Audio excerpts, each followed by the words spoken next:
fires for the end zone. Touchdown! Alabama wins! To me, Alabama and Nick Saban, this is a dynasty, what he's created in Tuscaloosa and the Alabama program that makes them the bar in college football.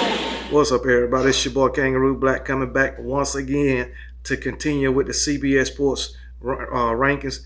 This time it's on the defensive side of the ball. CBS Sports ranked the top 5 front 7 rooms going into the 2022 season. So we just gonna jump right into it.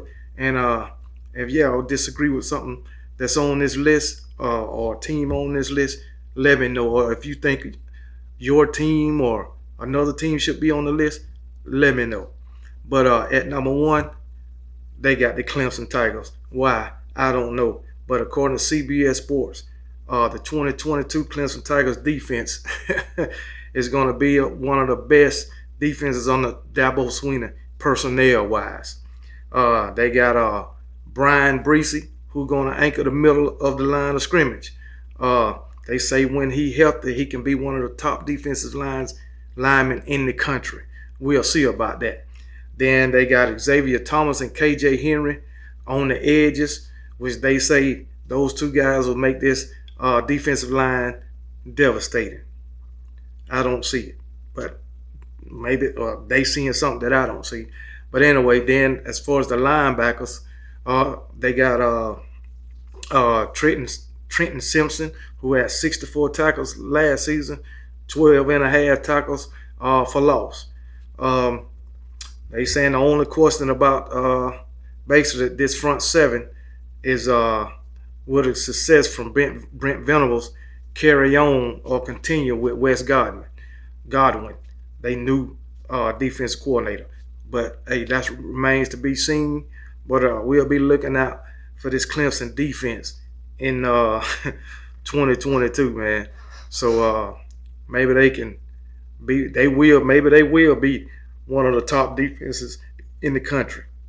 So they got to work on that damn offense, though. But anyway, we'll see how it work out for the Clemson Tigers in 2022. At number 2, they got my Alabama Crimson Tide, led by Will Anderson. Everybody know what Will Anderson can do. Everybody know he had 101 tackles last season. Everybody know he had 17 and a half sacks last season and had about I think 34, 35 tackles for loss, if not more. I can't remember all the stats. I mean, it was so damn high, man. He was the best linebacker in the country last season. All right. Then on the other side, we got Dallas Turner. He's one of the best up-and-coming edge rushers also. He didn't start the whole season, but he still wound up with 8.5 sacks. He was behind 2 other linebackers last season. Both of them got hurt, and that's when he got his chance, and he blew up the damn scene. We also got senior Jalen Moody coming back. He hasn't, really had too much of an impact on defense, but the guy's ready, and I think he will take advantage of his playing time this year, which he will get a lot. Then we also got Henry Told, a 21 transfer from Tennessee, man in the middle, and I feel like he will be much better in this Alabama defense in year 2. So we got it going on. Then we got DJ Dale in the middle of the defense, outstanding athlete. We got Byron Young, another outstanding athlete, and Justin Eborgby. Okay. And another name to remember is I think his first name is Jamil. I think Jamil Burrows. He's gonna be a devastating lineman. This dude, he's young. Shit, he probably beat another goddamn Jonathan Allen. So we are well equipped in that front 7 this year. We'll probably have the best front 7 in the country, no doubt about it. But once the season starts and we see how everything is going at the first of the season, that will give you a great idea of what this Alabama front 7 is going to be like. So the time is now. So we getting there, and it's coming fast, and it's coming quick. But we only got about 72 more days, not long, and I'm ready for it. But anyway, they got Clemson at number 1, Alabama number 2. They got the Washington Huskies at number 3. I'll probably have a couple of issues pronouncing these names. But anyway, they're supposed to be one of the best defenses in the country, which I haven't seen that in the Pac-12 in forever. But anyway, Washington got Zion Tupola Fatu. Zion Tupola Fatu. He's coming back from an Achilles injury. He's an edge rusher. They say he's a terror on the edge. We'll see in 2022 with him coming off the injury. He averaged 1.7 for 1 3/4 tackles for loss per game during 2020 COVID-19. And they say he should be one of the top edge rushers in the country if he stay healthy. And then they got plus he's they call him a hybrid linebacker. All right. They also got Carson Bruner. He's a linebacker also. So and Edward Fun. Oh man, I can't. Eula Fashoto. Oh, anyway. But anyway, he's another linebacker, and they playing a 4-2-5 defense. So we'll see what these guys are going to do in this front seven for the Washington Huskies. I don't expect them to do damn much. Washington Huskies ain't nowhere in my mind when it comes to a damn prolific defense. It just don't happen in the Pac-12.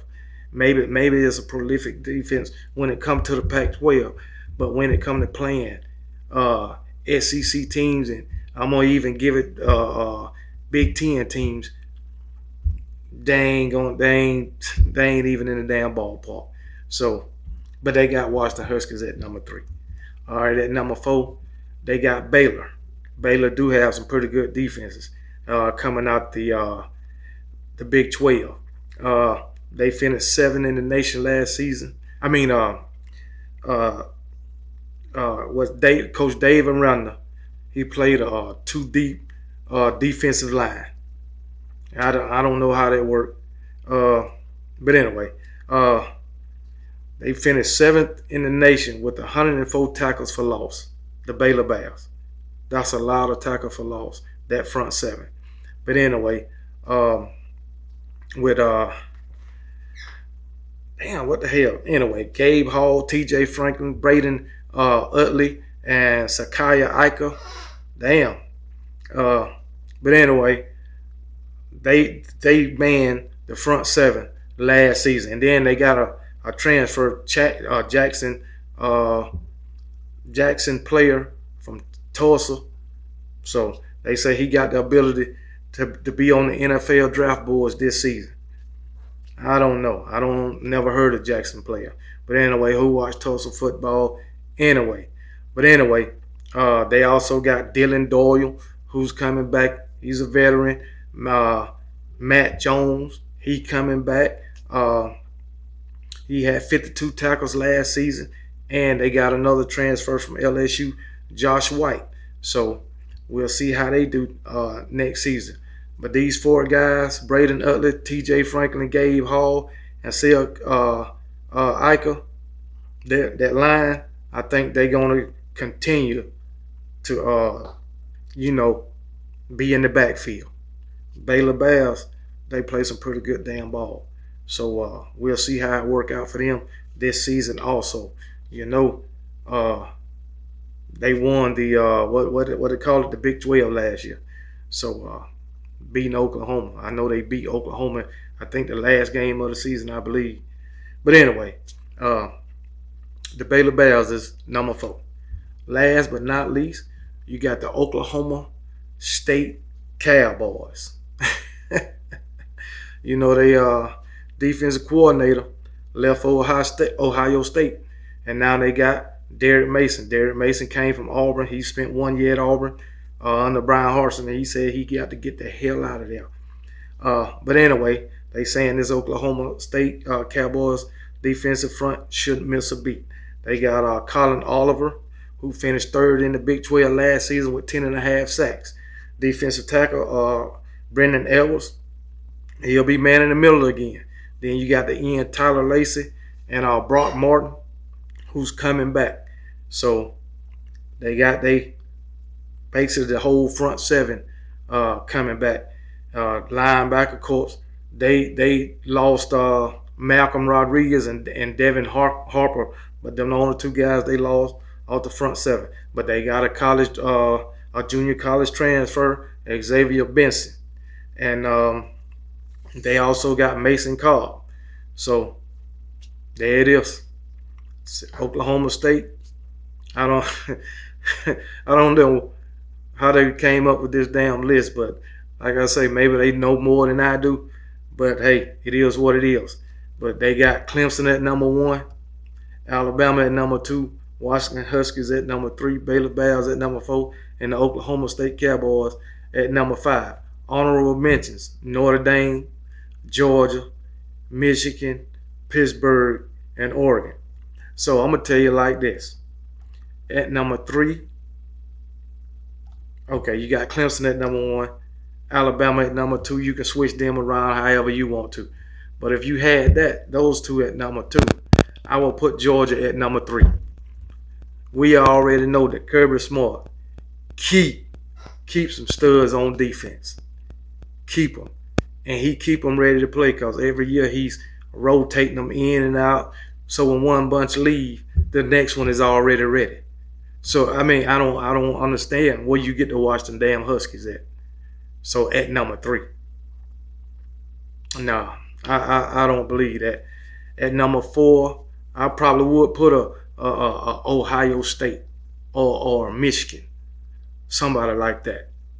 I agree with Baylor on here, but I don't agree with Washington Huskies and Oklahoma State Cowboys because I'm sure there's several other defenses out there better than both of those guys, those teams. But once again, we're just fans. These are our opinions. I guess these CBS Sports people know better than us. But if you agree with something or disagree with something, leave it in the comment section and I'll respond to it. But that's some bullshit. But anyway, I'll talk to y'all later. Roll Tide.